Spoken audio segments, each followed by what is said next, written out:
Hi everyone, it's Vaishali, and here I am today with Antonio, who is a poet laureate of the county of San Mateo.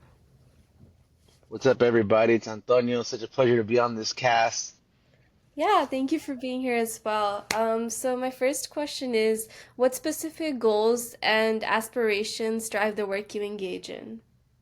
Definitely. Well, I was born and raised in East Palo Alto. My family came from Mexico in the 80s, and so much of my community was multi-ethnic. We had so many different folks from different walks of life. That American dream aspiration, but growing up on the other side of the tracks, right? So my experience in East Palo Alto was one full of beauty, but also struggle. Seeing folks make, really. Um, uh, challenged to make ends meet, going to school down the street and seeing some of the conditions of the school. So that really colored my identity, not just as a proud resident of the county of San Mateo, but also as an EPA kid. Like I always thought, who's here and then who's not here? Yeah. Like doesn't have the ability to really stay in San Mateo County? Who doesn't have maybe two stable parental figures or teachers that are invested in them or money for lunch? Everything from like the big picture to like do your socks match, like do your clothes match. I mean, those are the kinds of things. Whether it was in government as a mayor, now as a poet laureate, as a scholar at Stanford, I constantly think about this piece of who is missing in the room, whose stories are left behind, whose stories are we not putting up in the platform, and do we need to? And given the climate, given what's happening, everything right now in the country, how can we create more unity? How Yeah. can we have people start to have conversations that are difficult, maybe polarizing, controversial, but we need to have them. Yeah. And I think also I've become, I have to say, somewhat of a patriot these past 4 years. Being in government, you learn to really love your community, you learn to love your family, and also your country because you're invested in this place. This weird, wonderful, crazy, expensive, like part of the world is your home. And I think I always lead with love because that's what justice looks like in public, and specifically, like I said, who's left behind in this conversation? Whose stories do we need to hear at this particular moment? And how can I, as a poet, as a politician, as a thinker, how can I really use my resources, my privilege as a vessel, as a means to do that? I would say those are my values. Yeah, definitely. And I think especially through poetry, it's like you can convey any message, and especially as you mentioned, like with all the news going on right now throughout the United States, like especially with a lot of like kind of like struggles going on through families. So I think like as a symbol of unity, like poetry is like so important for people to really like understand and convey their own I guess struggles into a happy message. So yeah, I'd love to know what really got you involved in being a poet, and as well as driving the work that you engage in through the government. Yeah, so I kind of mentioned it earlier, but like I said, I was born and raised in East Palo Alto. And, for those who may or may not know, depending on the audience, East Palo Alto had a pretty jaded reputation when I was growing up. If you Google East Palo Alto, even to this day, you know how, like, on Google, it'll, like, finish the rest of the sentence or give you suggestions, right, when you're doing the algorithm. And Yeah. it'll be like, is East Palo Alto still sketchy? Is East Palo Alto, you know, Yeah. um, still. Sorry. Yeah.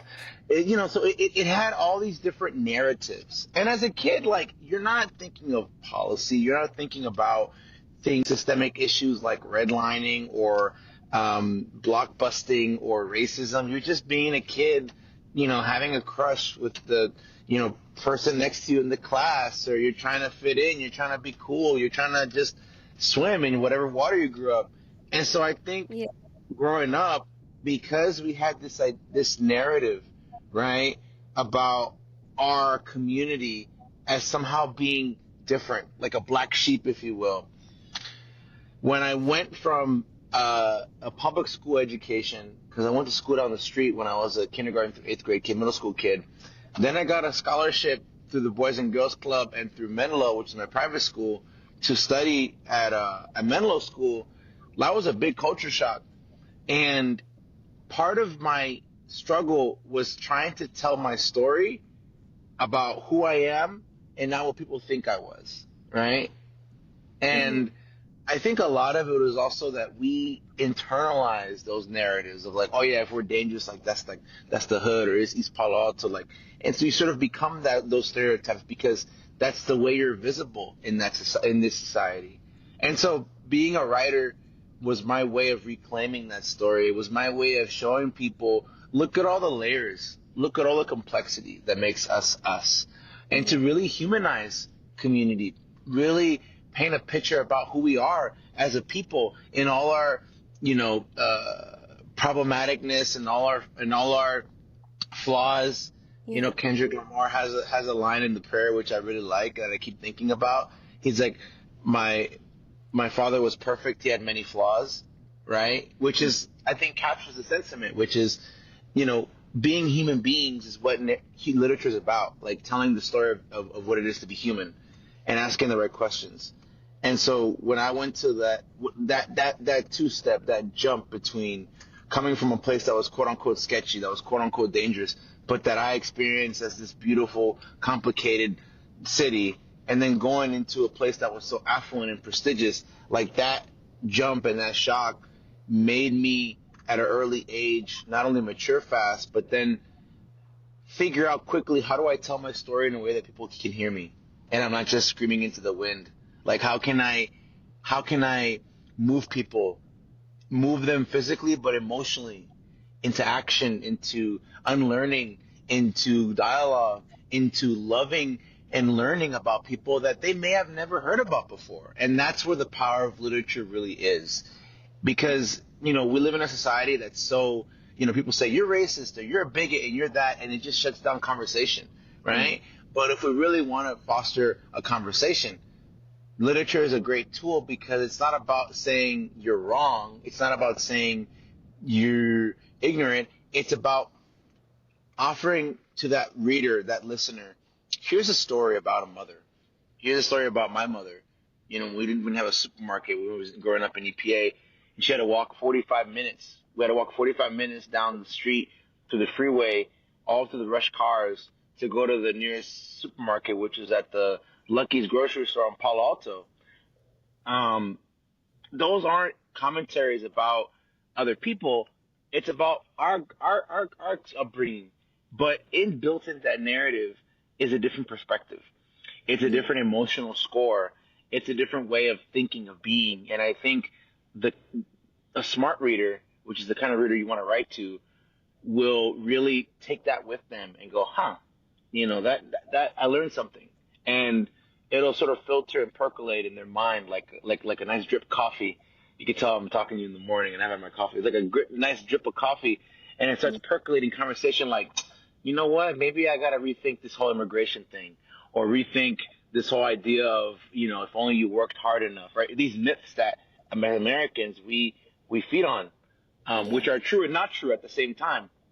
So literature was my way of really telling that story, our story, my story, about being born and raised in East Paul. It's about being the son of Mexican immigrants, about growing up in the so-called hood, of trying to fit in, of assimilation, of belonging, of feeling alienated. All these big questions, right? That was my way of telling that story. Yeah. Yeah, that's amazing. Yeah, I personally also grew up in East San Jose. And personally, like, I saw, like, it's so different. Like, in certain areas, it's like, as you mentioned, affluent, and like, in other areas, it's like everyone's like, even in the same district, I kind of like experienced that as well. And like, I wouldn't say like it was a different like cultural shock or anything, but I'd say it was like, I feel like it's just some people don't understand how to create a sense of belongingness in a way. Like, Hmm. I feel um I've been involved in a lot of wellness initiatives, and like this is like I guess one point they always bring up is kind of like really accepting people as who they are. And I think that's one point that many people struggle to understand if they don't like act like them or like look like them or in a way. So I think I guess like when reflecting on your work, what are some of the most formidable challenges you've encountered and how did you persevere through them? Well, I can definitely speak about being a public servant when I was in government. I was in the city council of East Palo Alto from 2020 to 2024. I was 26 years old. I didn't know how to chair a meeting. I didn't know what a resolution exactly was. I didn't know how the different, you know, bells and whistles of being a council member. I didn't know. There's so many things that I was just unaware of because I did the thing that they tell you to do, which is stay in school, go to college, get a 4 year, or just do a vocation school, right? Just do something after high school. I came back during the pandemic and it was such a reverse culture shock in a way. Like seeing people sick and seeing people. My own dad got furloughed from his job being a waiter at Sheraton for 20 plus years. And so it was definitely a chaotic moment, not just for the country, but also obviously for my hometown. And I had grown so much as a person. And I think part of that part of that challenge that I think everybody listening faces is what are you going to do about it? Like we all know there's horrible things in the world and we all have our own version of it, whether it's economic, whether it's cultural, whether it's personal. We all have these crises that happen. But I think what life presents to you is a question mark of what are you going to do about it? And I think so much of my growth in this life, I had to reflect on it, was not so much being brave enough to meet the moment, but just being a little crazy enough to say, even if I have a hunch or a gut feeling or a half baked thought about doing something, I'll do it and kind of figure it out, right? So when I ran for office, again, like I did not have a real strong sense of what I was getting myself into, but I did know that I couldn't do nothing. Like I did know that what the alternative was too painful for me to sit by the sidelines and seeing my community suffer and literally die. Like we lost 60 people through COVID. Yes. Um, and I think again, everybody has power, everybody has agency, even if you're undocumented or a minor or can't vote or all the above, like you still have the ability to move people into action, and Yeah. move yourself into action, which is where real true change starts. Wow, that was a mouthful. And so when I ran for office, that was my growth in action. And one of the things that I really hope to showcase to people is you can grow in public. Like you don't have to be all put together and say you know what you're doing. Like oftentimes it's taking that first step and just saying like I have enough of a courage to just go for it and figure it out, and hopefully you inspire other people, other classmates, other neighbors, other folks to do the same. And so I think the biggest challenge I had was really owning that part of my personality, and also again, like when you're entering something new like government and learning about all the legalities, all the procedural things, the imposter syndrome of being the new kid on the block and being younger, um, all those sort of things in your head start talking to you and learning to just sort of be like, all right, it's almost like being in this car right now, right? Yes. You got to be in the driver's seat and doubt is in the car, but it can't be behind the wheel. It has to be riding shotgun. It has to be next to you. Like the sort of this idea of the metaphor of doubt of of this force that's always like, but how about this or how about that? You have to sort of, whether it's whatever field of work.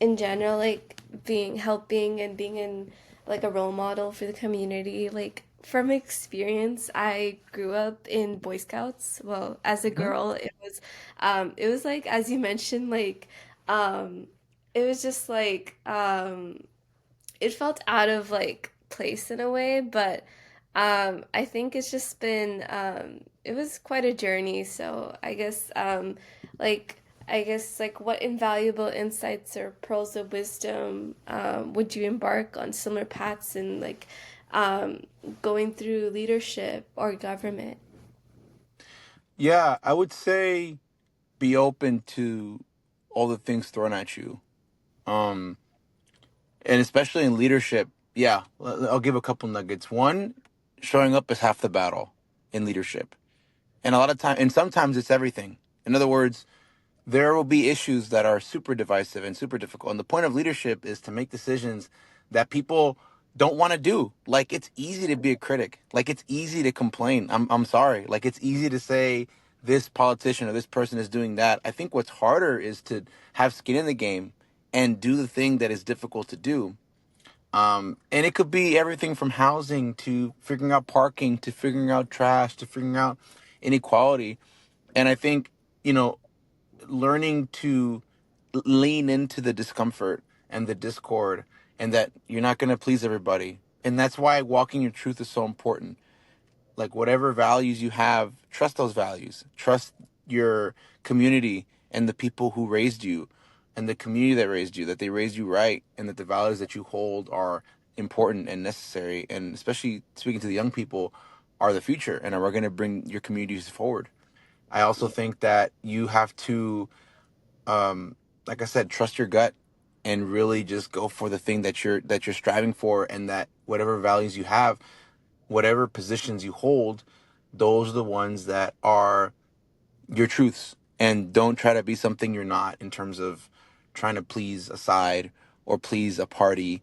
Um, and I also think that you inspire more people than you think. yeah, Not everybody's gonna say thank you for doing that.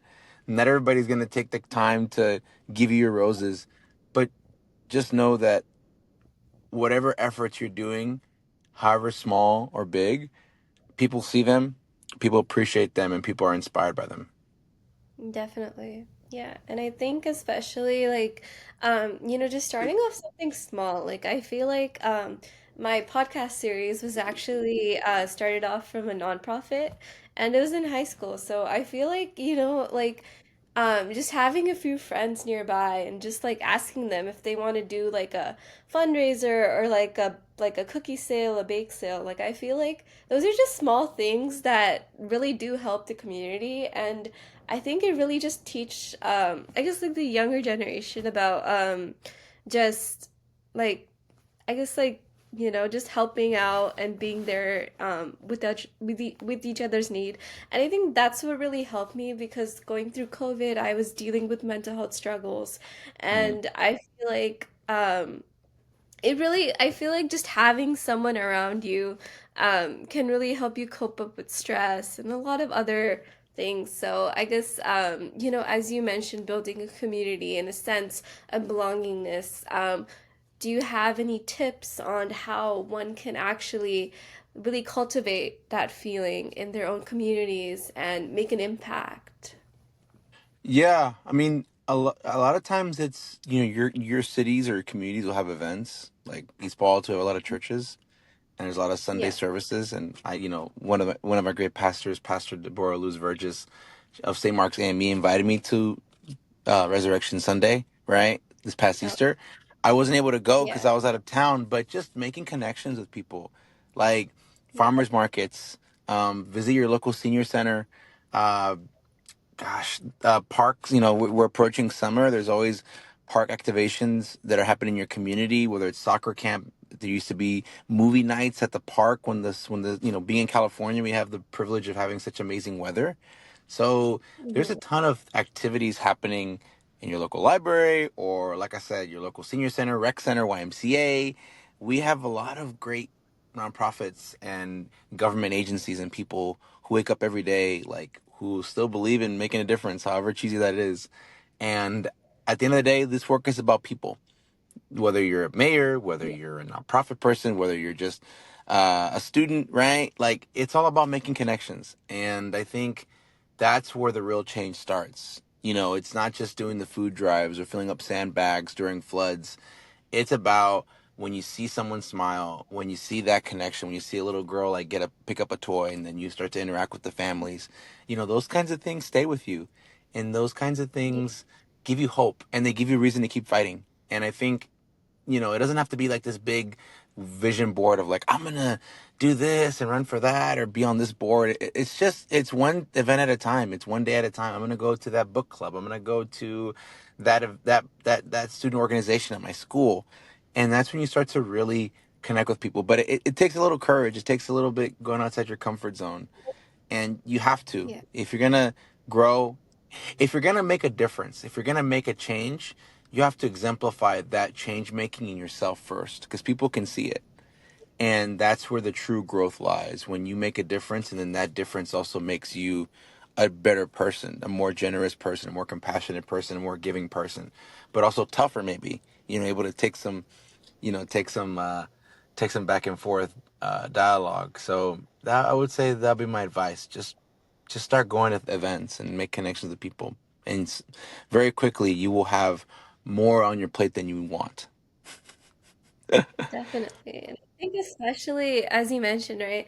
Like making connections helps so much, like especially for careers and just like personal growth. And I feel like it shouldn't really depend on where you came from. It's really about what you work on yourself, right? So I feel like as you mentioned, right, like going like I also went to public school all my life. So I think it's just been like, it's really about who you surround with yourself with, and then just having that just a little ambition, I'd say. Like, so yeah, I guess like how like for ending off this podcast, how would you inspire or the younger generation who are currently in high school or something, and they'd love to like really venture out and really like any message to achieve their dreams of goal setting?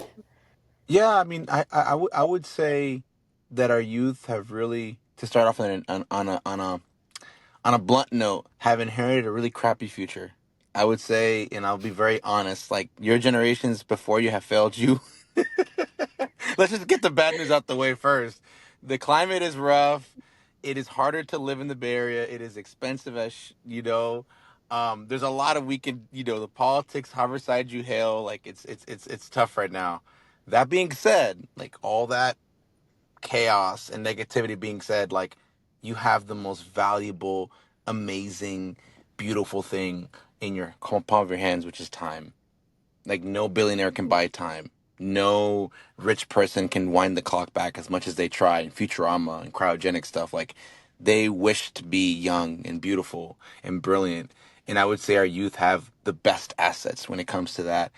And I think about also when I'm thinking about this question, when I was running for office and like what got me to win as a first time candidate, being 26, knowing nothing about politics.